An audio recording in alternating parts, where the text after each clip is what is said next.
Good evening, guys, and welcome to this week's episode, video, podcast, etc., etc. Get the normal stuff out of the way first. Always gives time for people to jump on as well. So obviously, whatever you're listening to this on, should I say, please do interact in any way that you can. So if you're on YouTube, hit like, hit subscribe, drop me a comment. If you listen on a podcast and you're on Apple Podcasts, please do leave a review. And if you're on Facebook, hit like, drop a comment, say hi, any thoughts you've got, give it a share. Even if you watch it on the replay, it's always cool to see people watch it back on the replay. Just put hashtag replay, for example. Always cool to see people watching it back. As always, hit like, say hi. Any questions you've got don't have to be related to what I've spoken about. Share it, etc., etc. All this does is, all the things that I've just spoken about, it just sort of helps the exposure of whatever you're listening to it on and just helps it to go out to more people, which is obviously my goal. So any help there will be greatly appreciated. So same format as always, I will natter about a particular topic.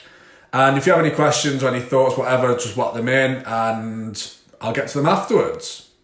So I want to talk about willpower tonight because it's one that... Well, it's something that I just see a lot of people struggling with.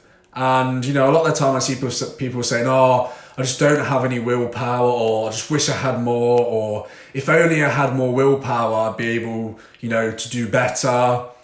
And I just don't think you need it. I mean, I think it's great if you have it. I think it's a bit like motivation. If you have it, great. But if you don't, it's not the end of the world, you know? I mean, can you train yourself to have more willpower? Probably. But I think more than anything, you just need to use it less, okay? And I'll talk about a lot about that later. But, you know, I mean, I am aware, I'm sure, of studies where, you know, they will tax people's willpower in the morning with, like, mental tasks. And it shows that, you know, people just make poor decisions with their food later on at night. And a lot of people are of the sort of... have come to like the kind of conclusion that it could be finite, you know, we just have a limited resource of it as such, right? And, you know, it will vary between individuals. Some people just have more willpower than others. I know it sucks, but, you know, that's just how it is. And if you've got it, lots of it, great. But just because you don't have it doesn't mean that you can't be successful, okay? And I'm going to talk about how, if you haven't got it, you can still do well, okay? Just as like a side note, it's always like, just to lead into this, it's always interesting to see, because I'm a part of a lot of weight loss groups, and, you know, when you see sort of people say, oh, I just don't have it, you know, how do I get more willpower? And, oh, I just wish I had the willpower. And you just see some of the responses, and they're just like, you know, you see a lot of people say, oh, just try harder, or you've just got to want it more, or just don't eat it. And I mean... they're literally the most unhelpful comments ever, right? I mean, if it was just that simple, you know, just don't eat it. Just try harder. If it was that simple, right? No one would overeat. No one would gain weight, right? You know, it's just not as simple as that, right? And I want to talk about a particular study, which I think just nailed it, okay? And I'm going to read this verbatim because I want to make sure I get it. But it just completely... it personifies like how you can get your head around this, okay? So if you think you don't have willpower, just listen to this, okay? So what they concluded from this study was, when scientists analyse people who appear to have tremendous self-control, it turns out that those individuals aren't all that different from those who are struggling. Instead, disciplined people, if you listen on a podcast, that was in inverted commas, instead, disciplined people are just better at structuring their lives in a way that doesn't require heroic willpower or self-control. In other words, they spend less time in tempting situations. The people with the best self-control are typically the ones who need to use it the least. It's easier to practice self-restraint when you don't have to use it very often. Love it.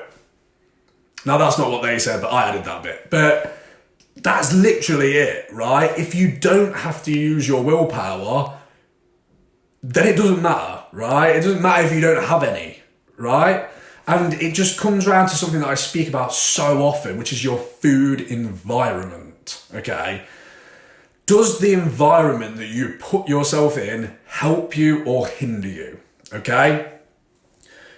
Few examples. If you struggle to eat cookies, don't buy them. If you can't walk past the bakery or drive past McDonald's without going in, stop driving past it. If you never eat fruit because it's always rotting away in the cupboard, put it out on the counter, right? They're such simple things. It kind of needs someone to say it until you think about it. And then it's like, oh my God, that is so simple.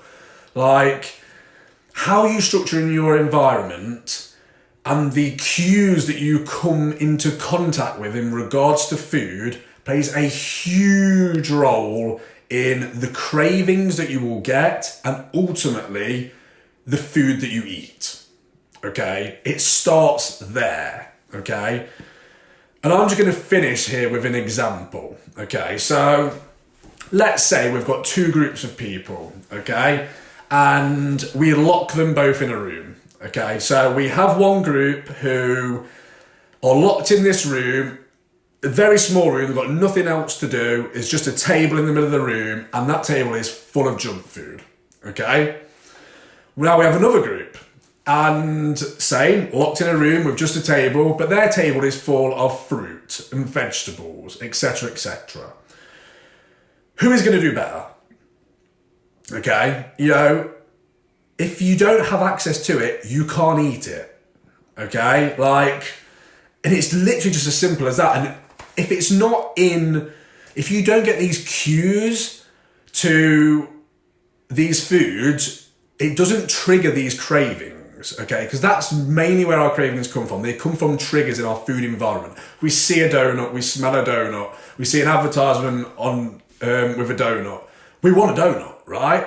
If we don't sort of come into contact with those cues, do we want one? Okay, maybe, but probably a lot less, right? And we could even take this one step further and say, right, the group who's locked in there with the junk food, we sort of analysed these two groups of people before, and we split them into two groups, and basically, the group who have loads of willpower, we put them in there with the junk food. And the people that don't have a lot of willpower, we put them in there with the healthier food, the fruit and veg and stuff, okay? So even though all of these people have got tremendous amounts of willpower, how long are they really going to last without eating that food? If it's just staring them in the face and there is nothing else for them to do. Yeah, they might last a while, but I'm going to say most of them are eventually going to eat it, okay? And on the flip side, even though the other group has zero willpower, doesn't matter. They can't eat it. They can't eat the junk food because they don't have access to it. So even though they have no willpower, it makes no difference. Why? Because they changed their food environment. They can't eat it, and they don't have access to these cues that trigger those cravings, right? And yes, you could argue that this isn't how real life works, right? Unfortunately, we can't lock ourselves in a room to keep us away from junk food. Well, we probably shouldn't, right? And I agree with you, 100%. But it doesn't mean that you can't make small changes that will have a similar effect, okay? Again, especially nowadays, with this whole lockdown, just don't buy it. If it's not in the house and you don't come into contact with it, you probably won't want it. But if there are cookies and crisps and cakes in every single cupboard you open, and they're on every single counter in the kitchen, and every time you walk into the kitchen you can see them, you're probably going to want them, okay? So again, yes, willpower does help, but it doesn't matter if you don't have it. You just need to structure your life in a way that makes you use it less. Because as that study concluded, the less you need to use it, the better, right? It just doesn't matter if you don't have it, if you don't need to use it, okay? That's it. So, I think that's all I wanted to say. If anyone has any questions, any thoughts, any comments, please put them in. Doesn't even matter if you are not listening to this live. I think that was actually a short one for me. 9 minutes, wow. Yeah, short one for me. So yeah, I think that's it. Again, if anyone has any comments, any thoughts, etc., even if you're not watching it live, do put them in. I will still see them. Again, please do interact on the post in any way you can, guys. It just helps the podcast. It just helps anything that you're watching it on. It just helps it go out to more people, which is my goal. And it's always nice to see comments as well. I know a lot of people watch things and don't comment. I do the same. But even a little like, even a little hi, it just means a lot, right? It means more, it means a lot to me. It probably doesn't mean a lot to you, it doesn't seem like a lot, but it does to me, okay?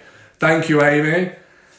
Just little things like that, or just say hi. It's just cool to see people interacting on the posts in any way that you can. So I appreciate that, guys. I hope everybody is staying safe.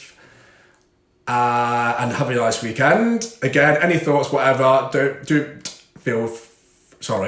be shy and put them in, or if you want to send them to me privately, that's totally fine too.